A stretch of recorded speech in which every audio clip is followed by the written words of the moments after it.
What's going on, everybody? This is Nick checking in. I'm going to talk to you guys about rooming houses and Section 8 tenants today. We have a rooming house. Right now, 3 people are living in there. They're behind on their rent, so it's not really turning any money. On all the houses, we have a keypad door that gives us the ability to change the code periodically. That way, when people move out, they don't have access to the building anymore. And we just update all the existing tenants on what the new code is.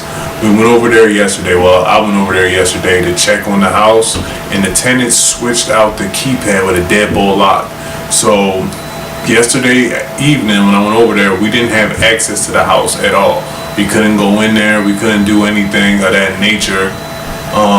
It was very tough to have to hear that and feel that, you go over there to go in the house and you can't get in because the tenants went in there and changed the locks. And basically that's a health hazard. So what we're going to do is we're going to give everybody a notice and let them know, because we're going to shut the house down. We're going to give everybody a notice saying that we're shutting the house down. It's not profitable. We're not going to go broke so you guys can live somewhere for free, because it's just too much right now. We're not attracting the right quality of tenant. We're not attracting tenants that are paying, and we have tenants that are doing stuff like this. We had one of the main problem tenant. In every house, we give somebody a break. We can just call them the house leader. We give somebody a break on the rent.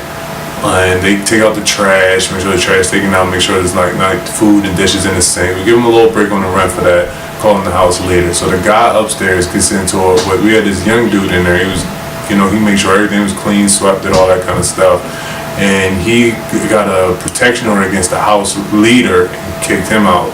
This guy, he's a nuisance. He had a dog over there. He's just been a big thorn in everybody's side. And it's just, we're attracting people like that and not enough of people like the house leader. And we have a little real estate crew. We're going to have somebody come up from Atlanta who does the rooming houses, and his run more efficiently. And we're going to have him audit what we're doing wrong. So we're just going to shut the house down because we're not making any money over there right now.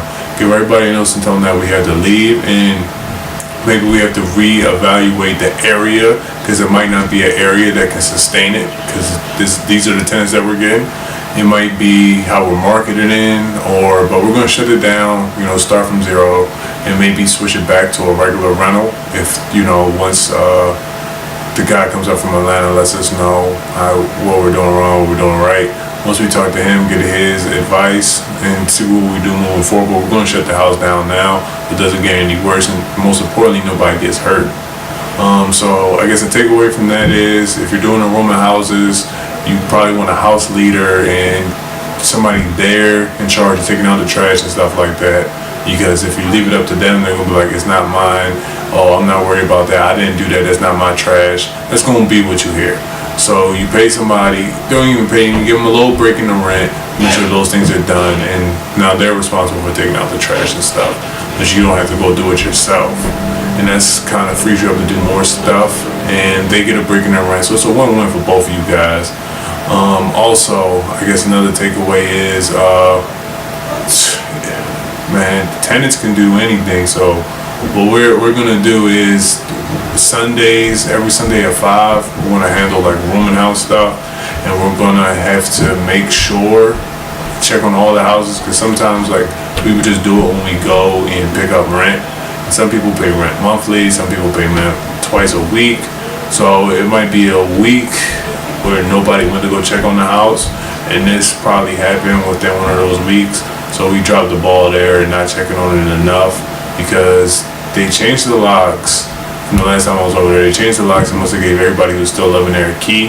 So that can happen in a week's time. So we're going to make sure that we're on it at least every week, and that way if we do it every week and somebody's collecting rent at least every 2 weeks, stuff like that can't happen. So we're just going to increase the frequency that we go check on the properties. But we do have a property that's fully rented right now, and one that has the units the people moved out on, just needs to get fixed up a little bit.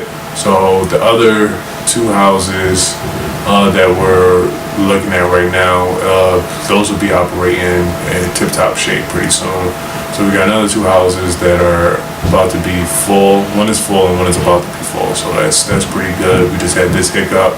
Now I'll let you guys know how we've resolved the issue down the line, and once the issue is resolved, and if we turn the house back to a rooming house, if we did and what we did different, give you guys some more feedback on that. And then next I want to talk about Section 8. This one is kind of a moral issue to me a little bit, because I have a tenant, Section 8. She has some special case where she has to move immediately. It's just very difficult to get the proper information from Section 8. I got a 60-day notice in the mail from the tenant, and then I got a call from Section 8 that said she's going to move in 30 days. So step one, I don't know when she's moving out. So because I don't know when she's moving out, when you fill out the 60-day notice, they have the option A on the Baltimore City one is everything's paid up, all the bills and everything are paid, they're good to go. And then you can select option B. They owe X, Y, and Z. My tenant, she owes $1,000 in water bill. She's been there about 10 months. She signed a 2-year lease and she's breaking the lease now. And the water bill's about $90 a month, $100. She owes like almost $1,000 in water bill. So she never, you could look to see the last payment. She's never paid the water bill since she's lived there.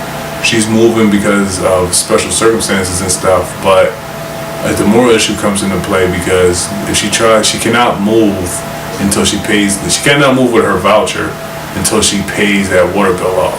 So until she pays the water bill, she can't leave the house with that Section 8. And it's like you had this special circumstance going on, but you weren't paying the rent all this time before the circumstance came up. I was like, I have to be a businessman about it, and I can't just pay $1,000 that I don't have right now because you didn't pay your bills.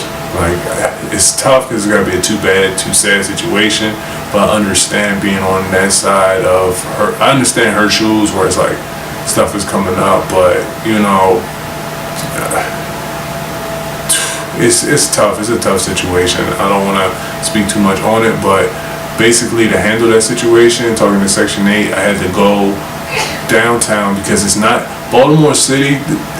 They allow her to not to pay her rent for a whole year. But if she doesn't pay her rent for a whole year, they could put a lien on my property for the water bill, even though according to Section 8, Baltimore Housing, that she's responsible to pay the water bill. They could put a lien on my property and take my property. And Baltimore City doesn't shut the water off. She could have ran the bill up to $50,000. It's kind of like a racket for the city, basically. The landlord is eventually going to pay it. Somebody's going to pay the water bill because you're not going to lose your house for $1,000. But I feel like they should have to go after the tenant and garnish the tenant. Whoever's supposed to pay the bill should be the one responsible, and you shouldn't be allowed to take my house because the tenant didn't pay. That's how I feel about it. I don't feel like that's right. But basically, if she moves out, I would just have to pay that $1,000. It would just be up to me no matter what. So to resolve that issue, Baltimore City doesn't put it in rent court, because if you could put somebody out for that, and I guess they don't want to put somebody out for not paying the water bill. I don't get it. You had to pay your BGE bill unless it's the winter time, or they'll cut your power off. But I have to pay your water bill no matter what. It's kind of like some red tape around it. It doesn't really make sense. They should be able to go after the tenant for that's who owes them the money. I don't owe you the money. But I digress. So what I have to do is I have to take her to like Judge Judy court because it's not within rent court. So like I had to take her to small claims court, and I had to do it quickly. I had to pay somebody to come serve her quickly because she's moving, and when she moves, I'm not going to know where she is. So I had to get her while she's still at the house, get her get her to get the court date and all that kind of stuff. And I didn't want her to go to court or anything like that, but I tried to call her, reach out to her. I sent this stuff to Section 8. I reached out to her caseworker. I called down to Section 8. Nobody gets in contact with me. So I had to kind of protect myself, protect my money. And, I had to take her to court, and she has to pay her water bill. Or this is where the moral thing comes into, because if she doesn't pay the water bill, she's going to lose her voucher. She gets the if she doesn't pay it by the time, it's going to take like 3 months to go to court. But if she doesn't pay it by June, by the time we go to court, she's going to get a judgment against her, and she's going to lose her voucher altogether. It's how it was explained to me, so that's why it's kind of like tough for me, but it's just like I got to look out for me. So this is Nick checking out.